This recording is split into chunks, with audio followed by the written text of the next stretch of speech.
Dr. Waltman is the founder and CEO of SLR Leadership Consulting. She has over 20 years of professional development and public speaking experience. From the classroom to the boardroom, she has designated content for groups of all sizes and in all variety of settings. She brings over a decade of managerial and leadership experience to her work. Her consulting work focuses on business communication and cultivating a feedback culture within an organization. In addition to her work with SLR Leadership Consulting, Kelly also founded She Leads and Reads. It's a monthly book club and content curation site focused on personal and professional development books. So please join me in welcoming Dr. Waltman. Thank you so much. I appreciate that. And yeah, thank you all for having me. I'm honored to be here and share this time with you. I really appreciate it. And to be talking about a topic that is very near and dear to my heart, that I'm very, very passionate about, leadership and communication. So I'm going to see if it works here to share my screen. Bear with me for a moment. And I have been doing my best. Can everybody see it? Somebody give me a thumbs up. Yep. Okay, cool. Thank you. I'm doing my best to whittle this down. This is something I could talk about for a long time. So I'm trying to whittle it down to give you some helpful information, give you a tool or two that you can use, but also just keep it interesting and brief. So before I dive in, I just want to share a brief story. So something you all have probably had something similar happen. So when I have this distinct memory from when I was about 5 years old, and I fell asleep in the living room, and my parents just let me sleep there. They didn't, drag me off to bed that night. So, but I woke up in the middle of the night, and I'm like, I wake up, I'm confused because I'm in the living room, kind of bleary-eyed, and I look across the room and I see something. I don't know what it is, but I know it's terrifying and it's scary and it's a monster and it probably wants to eat me. And so I sit there panicked, and I decide, all right, what can I do? And so in my 5-year-old wisdom, I decide to throw the blanket over my head. And I decide that if it can't see me, that, if I can't see it, it can't see me. It's not real. It's not going to get me. And I just figure it's going to go away. And I think we've all had probably that sense, right? Where you're like, okay, if it can't see me, it can't get me. And I think we do the same thing sometimes with difficult conversations and with feedback. We think, if I just throw the blanket over my head, if I just avoid this conversation, if I keep putting it off, whatever the case may be, ultimately it will just resolve itself. I don't have to worry about addressing that behavior because it'll just resolve itself, or, I don't want to have the difficult conversation. So, but as we all know, that really isn't the way to deal with a difficult situation. We can't just throw the blanket over our head and pretend it's going to go away. So, I challenge us to really understand and appreciate the importance of communication. And I tell people I'm on a mission to take the fear out of feedback and to help us all become more comfortable with having those types of conversations and being willing to go there and not just try to hide. And I could go on and on about the importance of communication, and particularly with feedback, but I'll just share a few brief stats with you, because there's a ton of research out there that talks about how much money we lose when we have poor communication in our organizations. And this is true whether you have a nonprofit or for-profit. Communication directly affects your bottom line. We all have budgets to deal with. But we also see that companies or organizations with positive communication perform better. But particularly with feedback, research shows that nearly everybody wants feedback, whether it's positive or critical.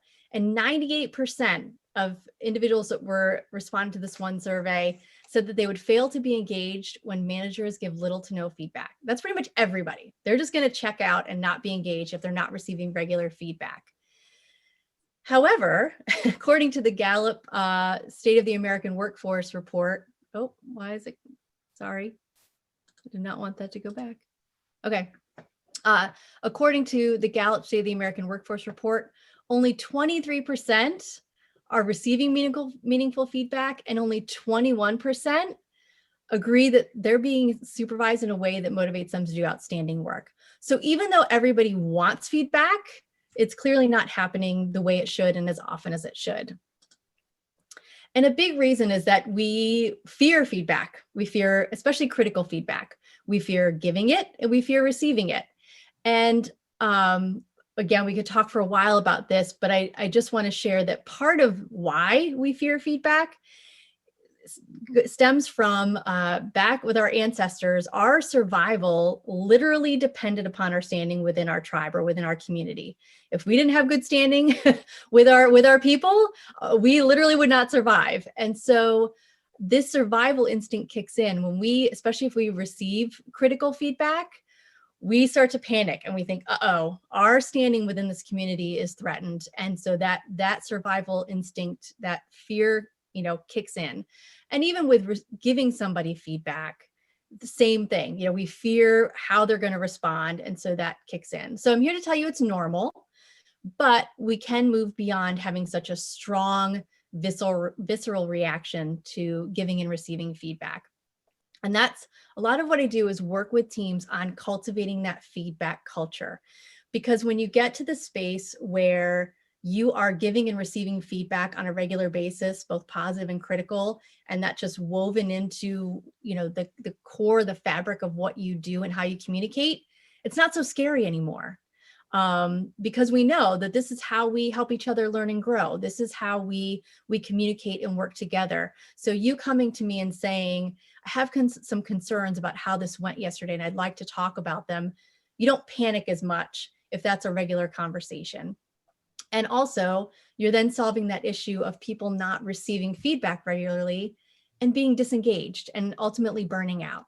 So really you want to keep in mind that effective feedback is a two-way street. It really is about giving and receiving feedback on a regular basis.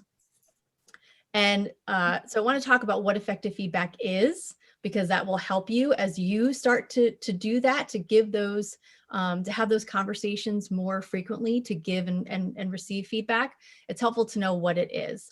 And I'll try to move through these in a fairly quick manner. So I created the STOPS approach to help people remember, the STOPS acronym, what the components of effective feedback are. And the first one is honestly the most important. They all matter and they all need to be there for effective feedback. But if you don't have a safe space, all the rest of them don't really matter. So you need to make sure that you have created a safe space for people to receive your feedback and for them to come to you and give you feedback. If they don't feel safe doing so, they're not going to do it, or they're not going to hear what you have to say. So that's absolutely step one, is making sure that you've, one, done that in a bigger, like for your whole team, but also for each conversation, that there's that safe space. And that takes time and it takes work, but it really is important. Effective feedback needs to be timely. Timing is the second component there. The longer you wait to provide feedback, the harder it is to have that conversation. I think we all know that, right? Like, and everything I'm going to tell you is common sense, but we need these reminders. We know that the more we put off a conversation, the less likely we are to have it, because it becomes awkward. And, now we don't know how to have that conversation because we waited too long. So we put it off again. And so it really is important that you have that conversation, ideally the same day, but within a couple days, if at all possible. Otherwise, your feedback, your message loses its meaning. They're going to wonder why you waited so long. And you're also a lot less likely to have that conversation. And feedback needs to be objective. It's about the behavior, not the person. And again, this sounds like common sense, but I've heard leaders say things like, do you think you're better than everybody else? Why would you do that? Or, this is the fifth time you're late. Are you lazy or what's going on? And I know those are kind of extreme examples, but I've heard them said, thankfully not to me, but I've heard them said. So it really is important to remember that feedback is about the behavior, and you want to keep it about the behavior. It's not a value judgment. And keeping a balance of positive and critical feedback. Some people are really good at always telling people when they've done a good job and what's going well, and they're not so good at saying what could be better. They're not comfortable with those conversations. But some people are really good at pointing out, everything that's going wrong. They're very good about that, but they forget to tell people when things are going right and give them those kudos. So making sure that you're having that balance of positive and critical feedback. And the last component is that effective feedback needs to be specific. And I like to tell people to think about feedback like giving driving directions. Sorry, this keeps jumping around on me.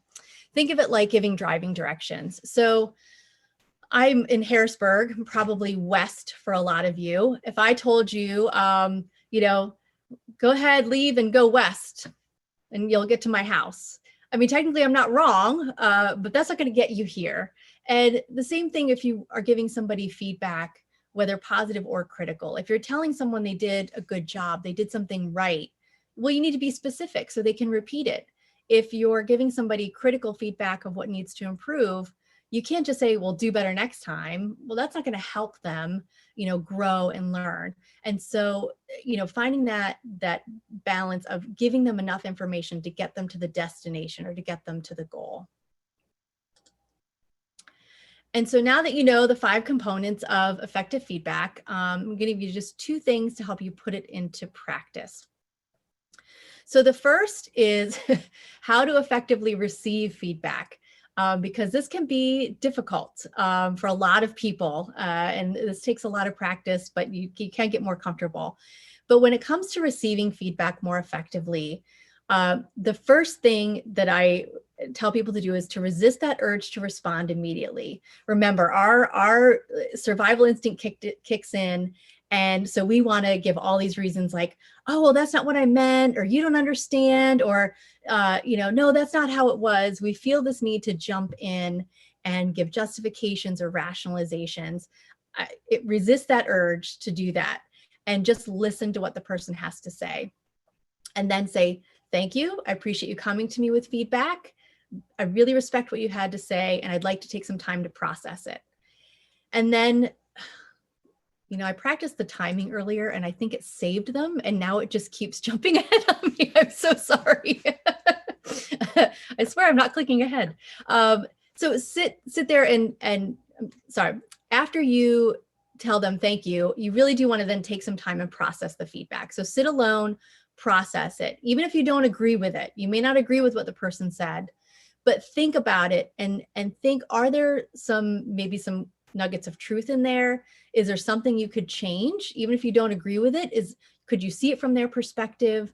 And really process what they shared objectively and think about what you'd like to say in response. And then actually circle back with the person and close that loop, within 1 to 2 days, circle back.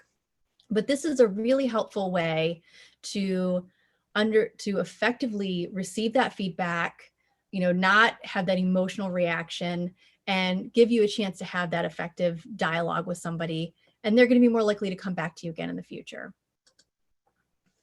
And, I do want to mention, so that I do have those questions, those prompts that I just shared with you. And then these as well are on my website in the blog section. So, you can reference these later. You don't have to try and jot it all down now. The other thing I encourage leaders to do is to start by requesting feedback, and to request it in a way that is non-threatening. And so these are questions that I would ask my team members. I would say, I'd like to do an upward feedback meeting with you. I'd give them the questions ahead of time. And I'd say, okay, I really want your genuine feedback. And I call these like gateway questions, because they're targeted and they're open-ended, but they're safe enough that if you have not had this type of dialogue with team members before, they're non-threatening, but they're a way to really get some valuable feedback from your team members. So I encourage you to start with these questions if this is kind of a new dialogue.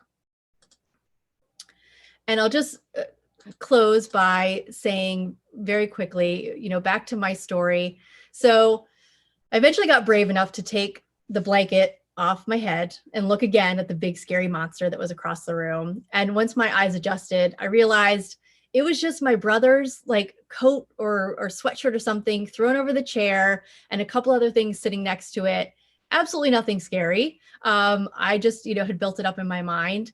And the same thing, again, I think is something that we do when dealing with these types of conversations. We build them up as something terrifying and scary. We want to run and hide. But usually once we go ahead and have the conversation, it's not nearly as awful as we thought it would be. And even if the worst case scenario happens, we feel better because we actually had the conversation. Like we have that weight off of our shoulders.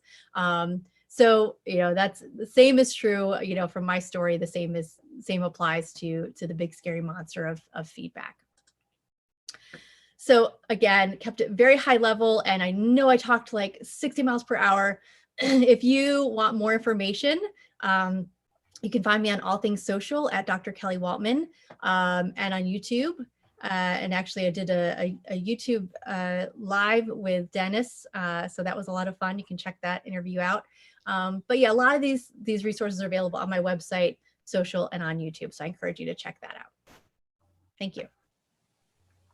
Awesome. Thank you. If it's okay with you, we'll go ahead and open it up for some questions. How long do you have to talk about it? Because I'm a first year manager.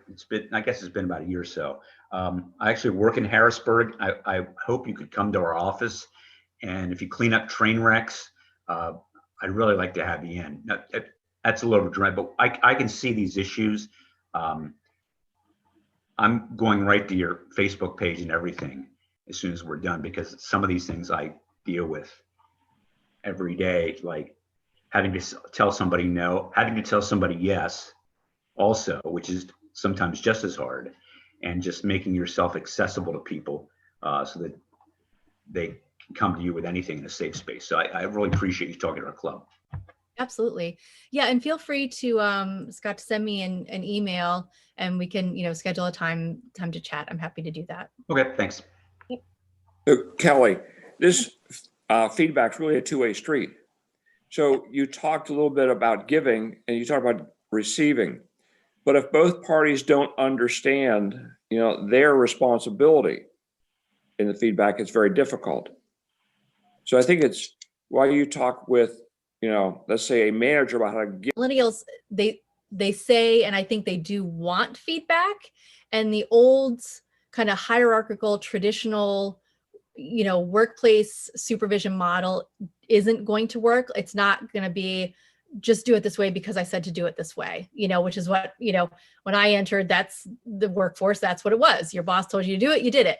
That isn't really accepted as the same way that it once was.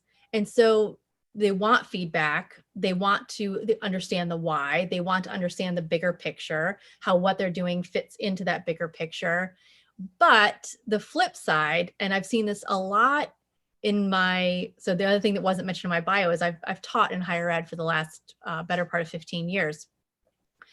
And I see this a lot with the students. The sense of entitlement is very interesting.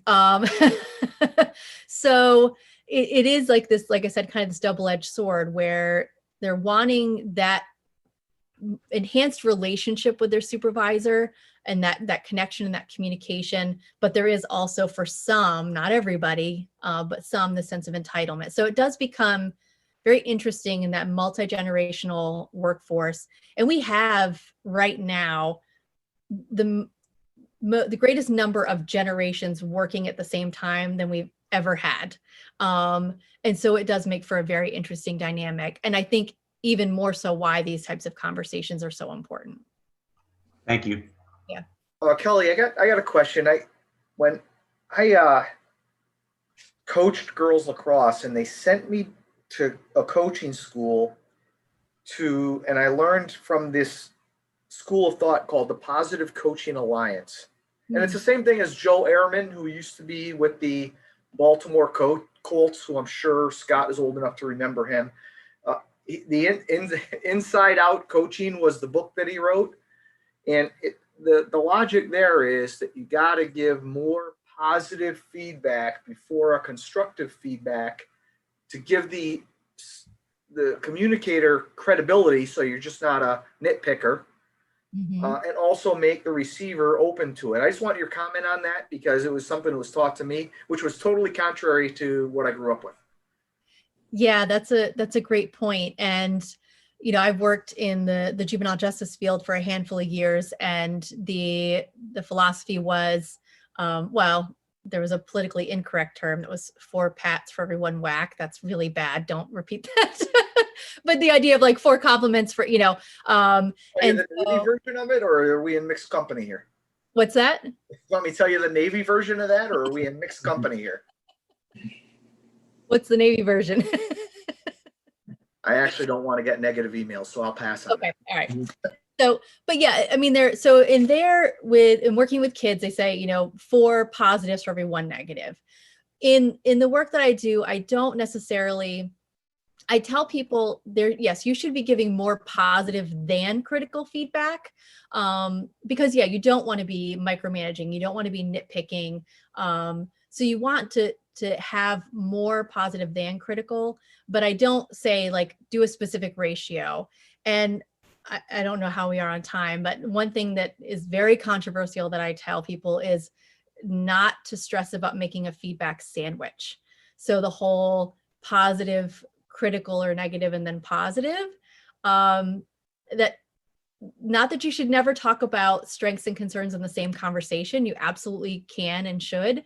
But when it comes to trying to do a specific ratio or that feedback sandwich, you know, feedback needs to be genuine. It needs to be authentic. It needs to be sincere. And if you're trying to come up with something nice or positive to say, then that's going to come across as disingenuous, and that's not going to be helpful. Hopefully you have positive things to say, and you can do that. But I tell people really to just be more cognizant of, and actually do a challenge log, and I have people write down and keep track of, or at least try to do a mental tally each day of how much they've given in terms of positive and critical. And just be mindful of having that balance so they're not too lopsided one way or the other. Okay. Anyone else before we wrap up? All right. Well, I know, thank you. One of the things that I saw in your presentation that I loved was I've, came up with and have certainly used myself the start, stop, and continue method, right? But the way that you have it worded is much more beneficial. When you tell someone to just give me something I should stop, no one wants to tell you a negative thing. So you're not going to get anything genuine, Right. If you ask that. So I love the way you phrased it. I think it would be much more productive, and you'd probably get some true feedback versus just start, stop, and continue.